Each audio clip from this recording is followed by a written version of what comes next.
that war, I mean, we could check it out.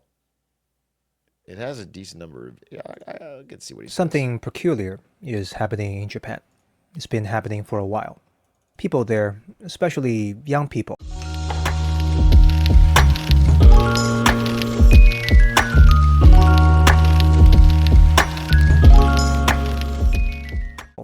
don't seem to want things anymore. They've stopped going for promotions at their jobs, preferring to simply go through the motion at the office. They've stopped pursuing hobbies, preferring simple routines or passive entertainment. Oh no. They prefer renting over buying homes, public transport over buying cars, and they prefer to keep the money they saved as cash instead of investing into assets. Half of all marriages are either sexless or nearly sexless, and I probably don't need to tell you about the fertility rate, Yeah. which is at an all-time low. In fact, many young adults have stopped looking for love altogether. About 40 I can tell people here still want something, and it's his fucking jaw because you guys won't shut up about it. Everybody here just wants his fucking jaw. uh, 45% of them have not had sex for at least 12 months, and of those never married, about half are virgins. The Japanese management consultant Kenichi Omai was the first to describe this phenomenon as a low desire society. In okay. his book of the same name, he calls it, quote, Japan's unique, world unprecedented abnormality. It's as if Japan has given up on the idea of ambition. People are afraid of hope and have become profoundly risk averse as a result.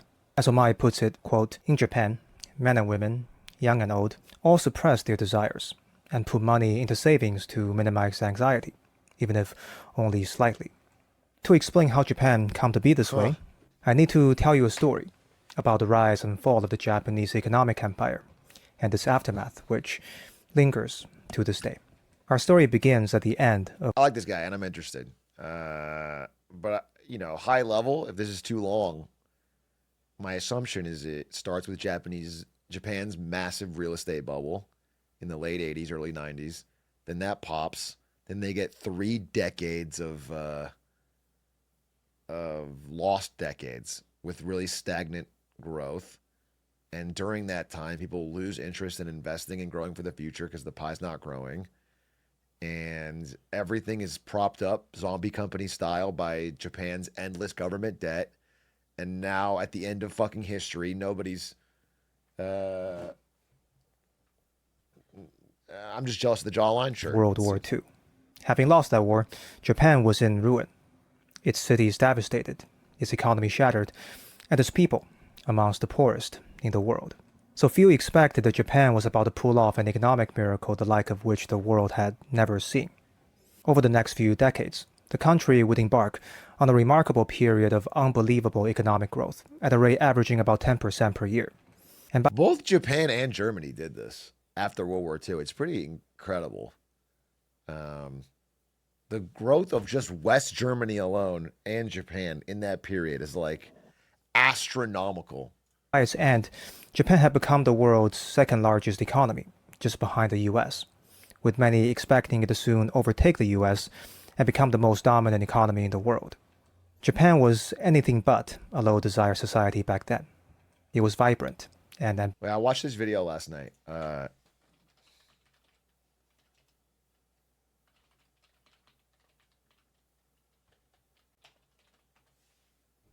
Yeah, this.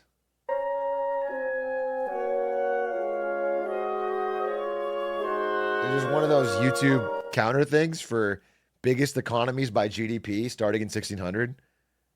It's just interesting to watch. But like watch watch yeah, watch after 45. Dude, watch Japan here. Down, down, down, down, off the charts. Then watch Japan. It's actually closer to the 80s. We gotta get way out here, but oh, oh, oh, past Argentina. Oh, past Canada. Oh, India, Italy, China.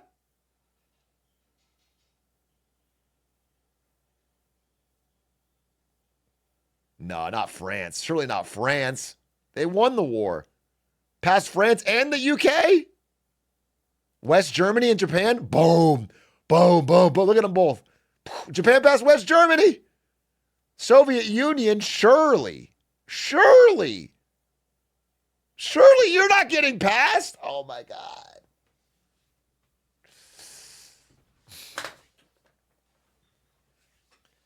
'80s, and then this is when it gets into fucking high gear, right about here. Boom! Look at this. The late '80s. Rocket ship. Rocket ship. Oh my God. Early '90s. And then Plaza Accords. Right around here. Uh-oh. What happened there? Uh-oh. Uh-oh.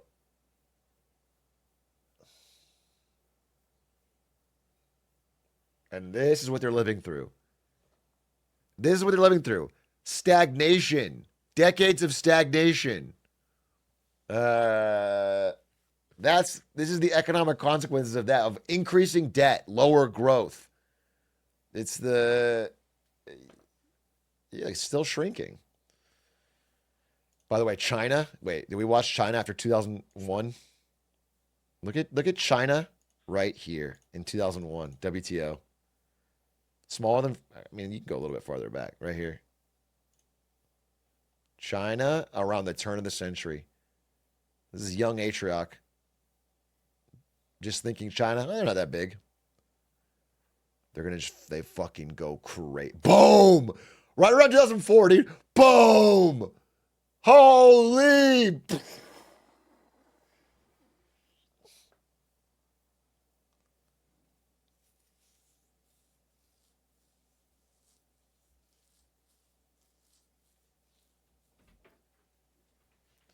Yeah, unreal. What's up, baby? Oh no! Oh, what? I didn't know you were gonna cook because I thought you were going out. Why would you think that? Well, now I have a pizza and meatballs. Well, I can eat them then. No, I want to eat them. They look delicious. They're way better than pizza. What pizza did you... Oh. I ordered well, I can't tell you what I ordered, but I ordered pizza because I watched a video on pizza and I got hungry. Well, that's very stupid. We have Stan's dog, by the way. This is Sophie. We're watching Sophie because Stans and Rochelle are gone. And she got the cone of shame. Dude, I can't believe Ari was making meatballs. I shouldn't have ordered this $30 pizza. All right, anyway, I want to watch this Japanese video. This guy seems like a Chad. Ambitious. I like how People he talks. dreamt big and worked hard. They aimed for the moon and some got there. The streets were packed with brand new cars, stores always crowded with people. The appetite for new experiences seemed endless. Everyone wanted to get ahead, buy homes, start families, and enjoy the good life. It seemed like the good time would never end, but all good things come to an end. And the end for Japan's golden years was near. The decades of rapid growth had become unsustainable, resulting in an asset bubble. For example, despite being 25 times smaller than the US in terms of landmass, Japan's total land value was worth more than that of the entire US, times 4. Tokyo's real estate value, in particular, had become so astronomical. Is he going to mention the classic line everyone talks about is that the Imperial Palace was worth more than all of California. The real estate, and like 100 square meters around the Imperial Palace is worth more than...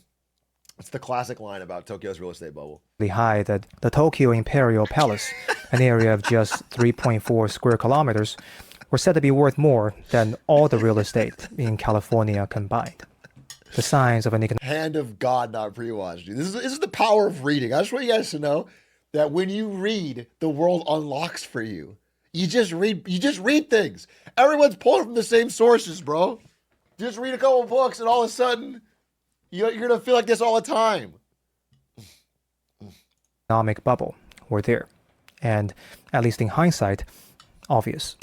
For example, people were buying things just to buy them, regardless of how random or useless they might seem. Like golf club memberships that cost as much as $3 million. Jesus At one point, Christ. Japanese corporations seem to have literally run out of things to buy in Japan and started buying things in foreign markets too.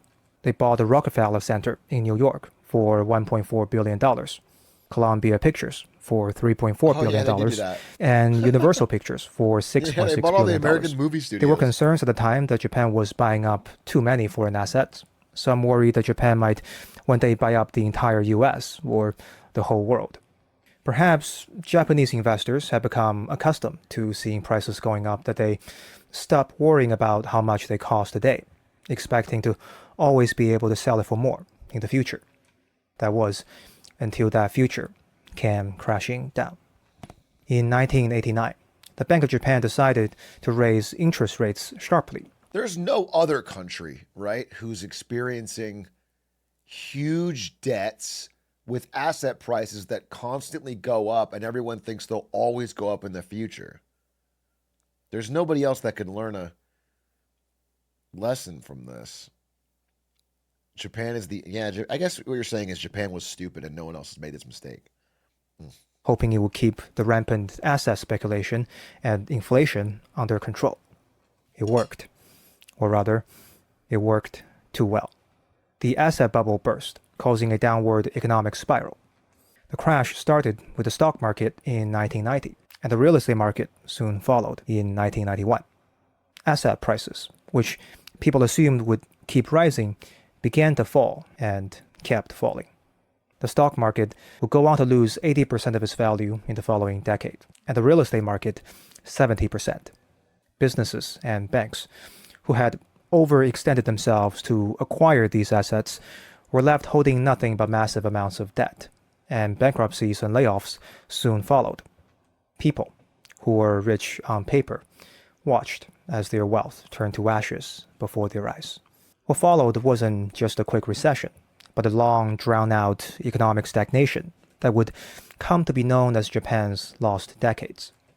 It's called the lost decades because nothing really happened economically during those decades. Nintendo. The GDP more or less stopped growing, with stagnating wages and deflating prices. The effects of this economic malaise remained to this day.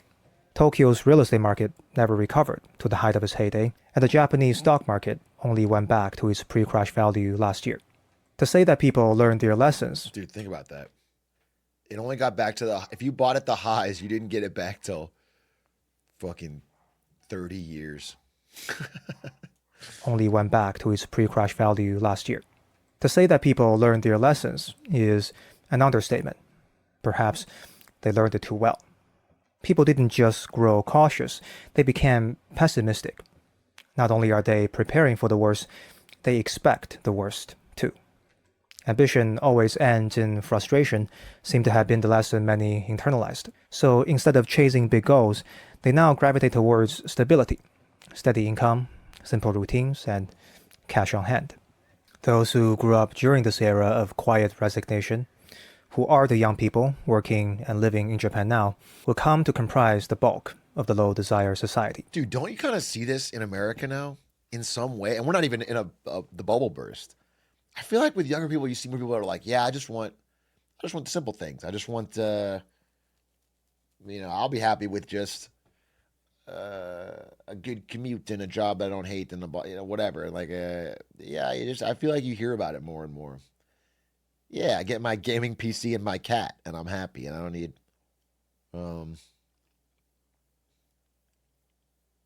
Yeah, I definitely feel like that. Then, counterpoint. I don't think that's a bad attitude to have. Maybe society wide, there's problems. I think specifically when it crosses into the inability to get relationships or a family. I think that's the problem. And I think housing being so expensive makes that mindset impossible because you have to.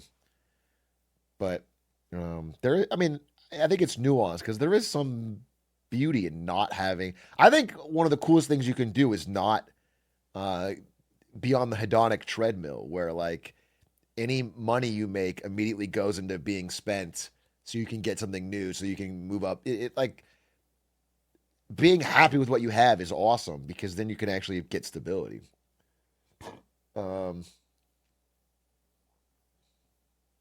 Anyway, I like this guy's presentation style. These people Like, never this is the most non-YouTube video we've watched in a while. This guy's just talking. He's got videos that help explain his point, but it's not. I don't feel like he's constantly trying to trick my brain into watching more, which makes me like it more. He's just speaking clearly, and it's a little slow paced. I understand if your brain is completely rotted out of your skull, but it's not. It's not boring. It's interesting stuff, and I appreciate his authenticity. experienced the bullet train pace of rising living standards their parents did. Instead, they've grown accustomed to He also has a stagnation, nice jaw. where the absence of progress is the norm. They know about the massive layoffs and bankruptcies from giant corporations that once looked too big to fail, and understood job security to be illusory. Wages stay the same anyway, so why work that hard? Prices remain low anyway, so why buy assets? Fortunately, low prices also mean that things are cheap. Rent is low enough, and the Japanese public transport works. He's gonna talk about it. This is the problem. This is what all my videos about Japan are about, which is like this stagnation system sucks, but it works as long as prices of things stay low. As long as you don't have inflation. Once you get inflation, the whole thing breaks and people go from being I don't care to angry. So it's funny because I think they're actually past this I don't want things phase. I think they're in the angry phase. They're in like the I can no longer afford shit, and now we're Food is affordable, well, except rice. That's a long story for a different day, but for the most part, the cost of living is conveniently affordable in the never ending array of 100 yen shops and convenience stores.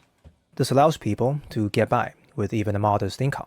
So before long, people start thinking, let's just keep our heads down and we'll survive.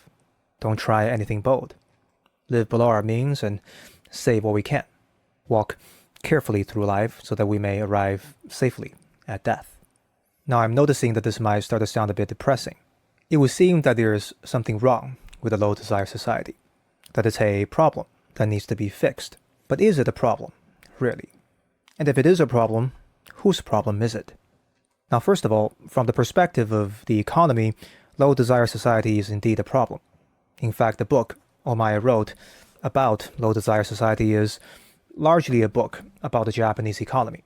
Low desire society is an economic problem because desire lies at the root of any economic systems. Everything that happens in an economy, from the money invested to the employees hired, to the products built in factories and sold in stores, everything happens for the purpose of fulfilling people's desires. So if Sure. people stop having desires, the entire economic machinery will grind to a halt. After all, why have an economy at all if no one wants anything anymore?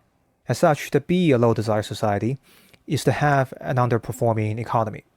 And the data reflects this. Japan's real GDP per capita has been growing at an average rate of 0.7% per year since the crash of the 1990s, That's low. a fraction of what it was before the crash, and one of the lowest amongst all G7 nations. As such, low desire society has been a thorny problem for Japanese politicians and policymakers who were elected to manage the economy and re-elected based on how well they did. They've been struggling to fix this for decades, and I don't blame them. They have on their hands an economy notorious for being uniquely difficult to manage. The Yeah. Nobel Prize-winning economist Simon Kuznets once said that there are Is this four type of countries: Argentina, Japan, and everyone else? Fuck, I could have called this one too. I could have called this before the fucking first line came up, dude. four types of countries: developed, underdeveloped, Japan, and Argentina. In other words, Japan's economy is so strange that Kuznets thinks it should be its own category. One of the reasons for this is, again, that people don't want things. And as a result, economic interventions that work everywhere else just don't seem to work in Japan. You see, most ways to boost GDP involve injecting money into an economy in one way or another to stimulate its activities. That works because when you give money to people, they spend it or invest it, as one does with one's money. That in turn boosts economic activities and some inflation. But when you give money to I feel like Uma Musume must have saved Japan's economy, though, right? All the money that you fucks are spending on those horses has got to be flowing into their coffers and turning this whole thing around. Japanese people, They don't buy anything because they don't want anything. They don't invest it either because they are risk averse. So they mostly end up saving it as cash. In other words, when you inject money into the Japanese economy, it just disappears, like the darkness at dawn. Like the darkness at dawn. Okay, so low desire society is a problem for the economy and a pain in the ass for the politicians. But let's take a break from the abstraction of economy and politics for a moment. Let's get real for a bit. Let's get and real. talk about people. By people, I mean those real individuals who live and work in Japan today. Modern economic and political systems are, at least on paper, meant to serve the people, after all. Yeah. So how does this low desire phenomenon impact the people? Is it a problem for them? That is, from their personal perspectives, is it really a problem to have low desires? Well, there the question becomes more nuanced, because it's not obvious why it's a problem for someone to have low desire. Do people have to have a lot of desires? Is it bad if someone happens to not want anything? What an interesting question. Look, if I truly don't... I want to think before he answers. I just want to think. It's a very interesting question. There's something zen about minimizing your desires. I think as a broader society, it feels like you go into stagnation and death if everybody stops wanting more or to improve what they have. Like the idea that the people in Japan don't want a Ford F-150 is disgusting to me. But I feel like I want to separate it from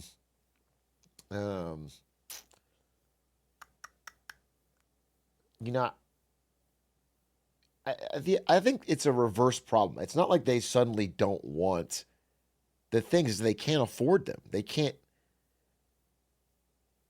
like if they could afford them, their desire would instantly change. You know? It's like it only exists because they can't have it. So your philosophy comes afterwards. want anything.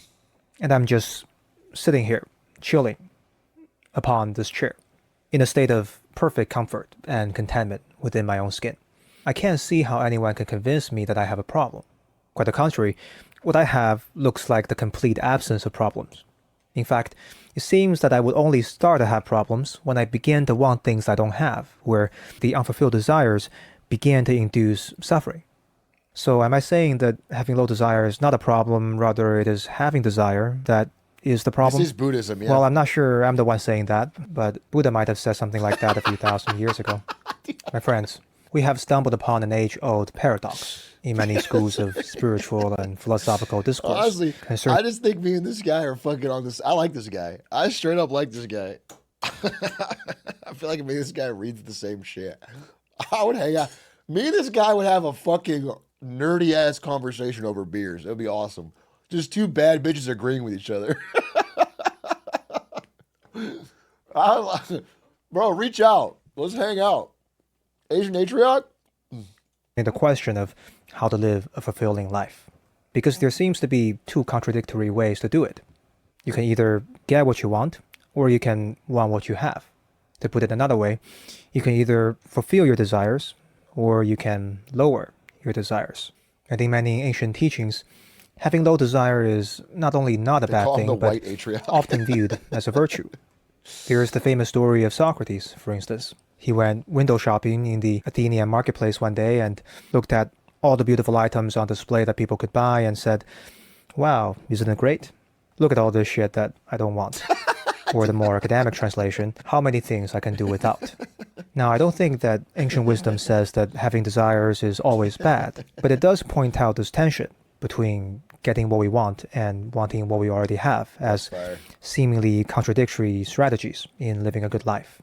One of my favorite stories that illustrates this tension is the one between Alexander the Great and Diogenes the Cynic. Alexander the Great is, of course, one of the champions of having a lot of desires and getting them fulfilled. He's won wars and conquered kingdoms and gone down in history as one of its most famous high achievers. Diogenes, on the other hand, was a minimalist philosopher who lived in absolute austerity. He was basically homeless and slept in a barrel.